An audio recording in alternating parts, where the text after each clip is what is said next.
Hey, and welcome back to Cody in the Cinema. Today I am completely 100% excited to talk to you about I Am Cuba, the 1964 film that Scorsese and some others helped to get restored for us. And this is going to be, I think, the gold standard of what a Criterion release should look like. Absolutely a fabulous film. And it's sort of got that documentary a little bit feel, sort of a drama, a couple things going on there. But you might recognize the little vignette, for the vignettes. The format might look like the Rossellini film Paisan, if you've seen that. It shares some similarities there. That's what I kept thinking as I was watching. And the very first of these, it opens with this beautiful shot of like the ocean and the trees, and eventually we're taken sort of at a low shot of these little establishments that the villagers have made by the water. And those few minutes, I mean, I was just instantly hooked. And after that, there is a mind-boggling, once-in-a-lifetime shot of the camera moving from like a roof down to a swimming pool, and those first few minutes, I mean, you're just invested, if nothing else, for the cinematography. And then there are a few other stories. There's a sugar farmer, and in that entire sequence, we see some beautiful imagery as well. There's a university student who ends up taking part in some of these revolutionary activities, and there's another farmer who's radicalized by some things that happen to him as well. And in the first of these stories, there's a great performance from one of the actresses, where we see some close-ups of horror on her face that are going to stay in my mind for a long time. And she's sort of functioning as a prostitute. She's reluctant to have to do this. It's sort of what the system has forced upon her in this film. And then when we get to the sugar farmer, some bad things happen to him, but not before we get beautiful images of his field, and we hear the work of his tools. And it's just the feeling of confidence that you get from this, the admiration for the people. There's nothing quite like it. And the university student, when you get to his section, there's a shot in this portion where there's like something, there's a camera like at the roof area, and it goes quickly to the ground. That whole segment blew my mind.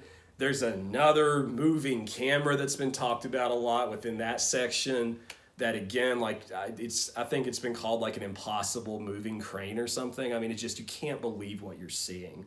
And that is where I would say this film is a masterpiece, is in its visuals. The visuals never let up. In the last vignette, there's some war scenes, and that it looks a little bit to me like Paths of Glory by Stanley Kubrick, some of those wonderful shots. I mean, this is some of the best black and white cinematography I've ever seen. I just kept thinking to myself, like, is Andrei Rublev getting a run for its money here? You know, it's so incredible just to look at these images. Now, the director of this film is the same director of The Cranes Are Flying, another fantastic film. I was a little bit more emotionally invested in like the story, because it is a linear story, or not linear, but I mean it follows one thing. This, though, like I said, a fantastic piece of visual storytelling. So beyond that, there are some images that I thought really stood out that I wanted to talk about. Some of what goes on with seeing the faces of the children and the utter despair that they have to live through. It's no wonder that the people were radicalized. And the water in this, the water at first is very enchanting and mystifying and inviting and soothing. And throughout the picture, sometimes it changes. At one point, the water is almost like I was thinking of a welding tool, like the cool flame of a welding tool. And You know, there are parts that are like soupy water, like gross, dense obstacles for the characters kind of water. I mean, that water image is used over and over again so effectively as well. Um, One thing about this movie that has been talked about, and part of why it really hasn't caught on until relatively recently, is some people see this film as sort of this propaganda piece that's not really set in reality or is like inherently harmful. And I just want to remind anyone who's watching that cinema, whether you agree with the message or not, is supposed to be challenging. It's supposed to force us to think beyond whatever our limits might be. So while I was watching this, I was thinking, I can see this not being popular at the time, especially toward the second half of the film.